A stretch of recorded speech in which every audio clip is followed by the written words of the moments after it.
Hello and you're welcome to my YouTube channel. Thank you for stopping by. Today we are continuing our work on answering questions from this non-calculator Cambridge IGCSE question paper. We are on question number 10, and in the previous video where I answered this question, I asked you to guess what this concept is.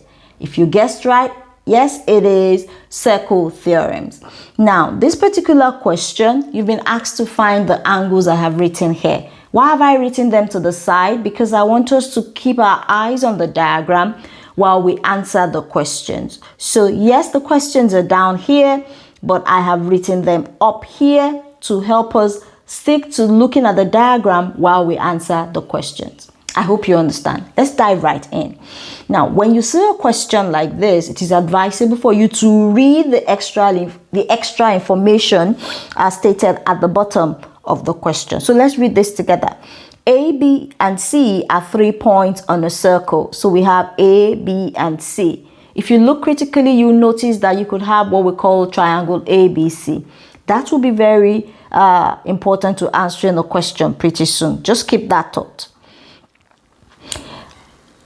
On the circle center O, so here, O here is the center of this circle. It's also very important we bear that in mind. DE is a tangent to the circle at A.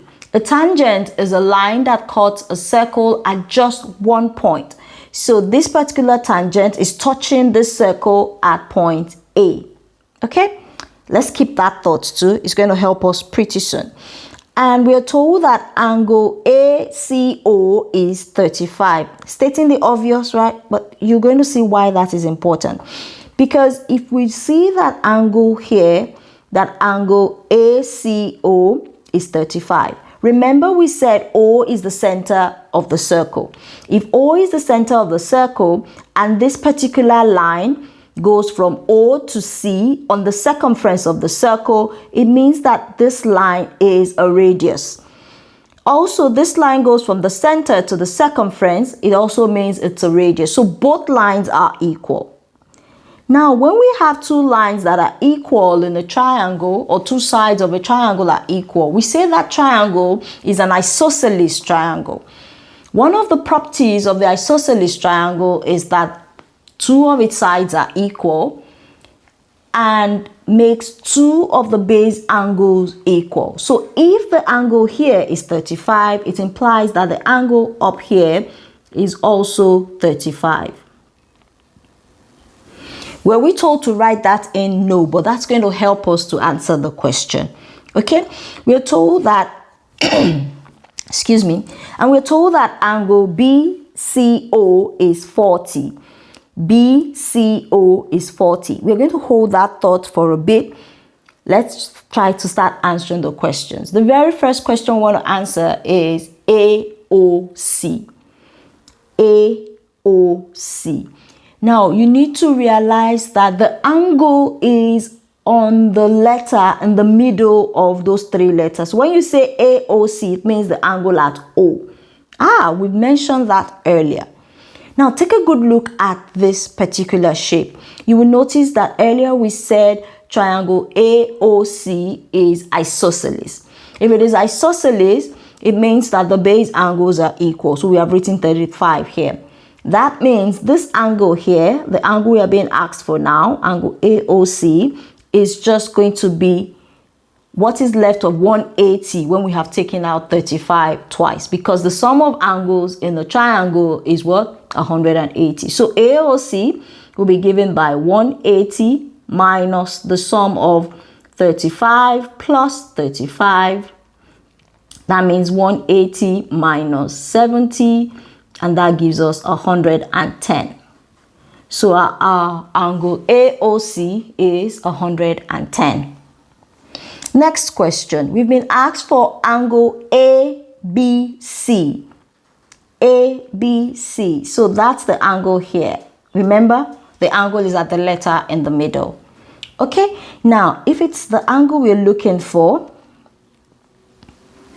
if you take a good look at this diagram, you know this is the center and this is the circumference. But notice that this particular triangle AOC, it has something in common with triangle ABC. The base of both triangles is AC. AC being a chord on or a chord in this particular circle. Okay? A chord creating a segment. All right? So this is a chord AC here.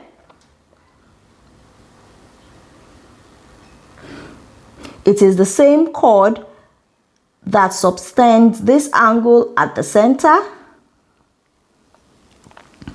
and this angle at the circumference.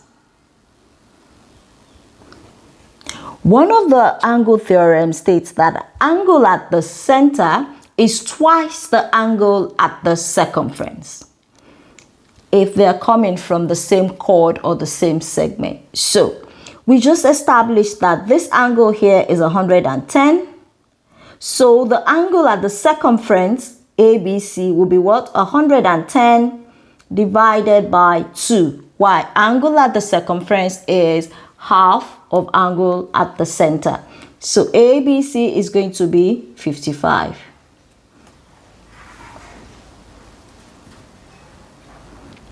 I hope you're following. Let's move on quickly to angle DAC. DAC.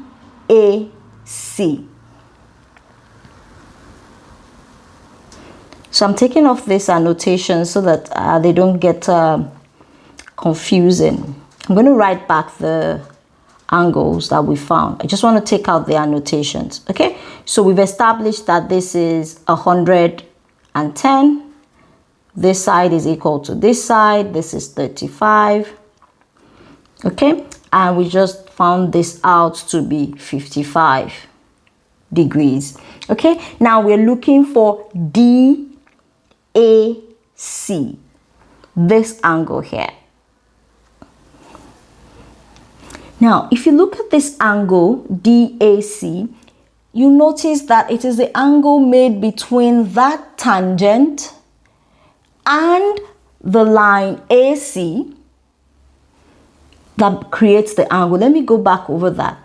That angle DAC is actually between the tangent DE and AC.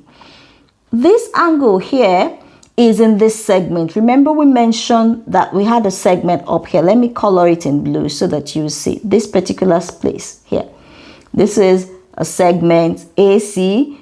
This line is called AC. Okay, you're getting confused about all these words. Please go review the parts of a circle. All right, so what is shaded in blue is segment AC. Now in that particular segment, this segment is different from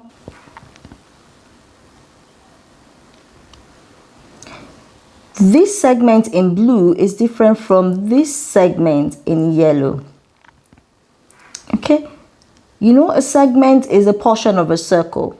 Now we have two portions here, the smaller segment, which we will call the minor segment, and the bigger portion, which we will call the major segment. Now in this case, we have our minor segment being here and our major segment down here.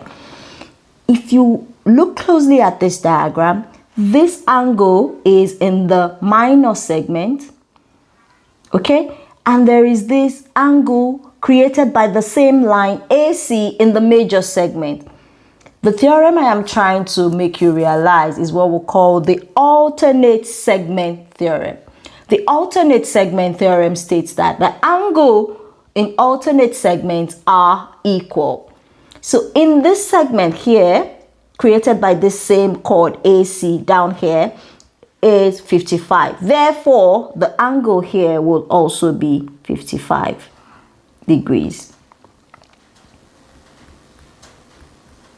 Why is it 55 again? It's the alternate segment theorem that makes this angle 55.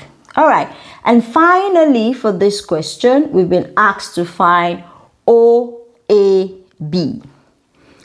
OAB. That means you're looking for the angle here. That angle have put a double on.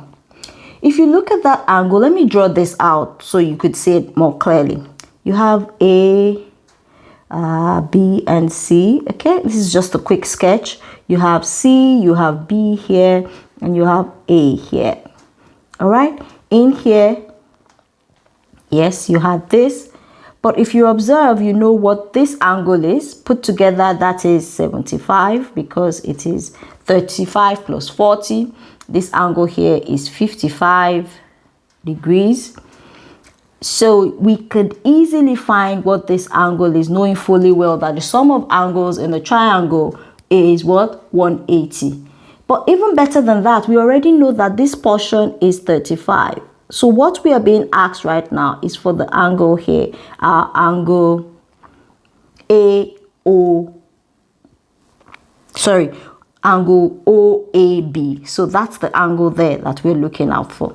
So to find that angle, we know that the sum of angles in the triangle is 180. So 180 will be equal to 75 plus 55 plus 35 plus OAB. Okay, so 180, 75 plus 55 plus 35 is going to give us 165 plus OAB. Therefore, our OAB will be 180 minus 165, which gives us 15.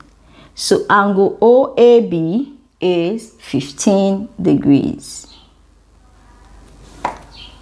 We're done. Thank you so much for watching, and see you in the next video where we will be answering a question on a graph.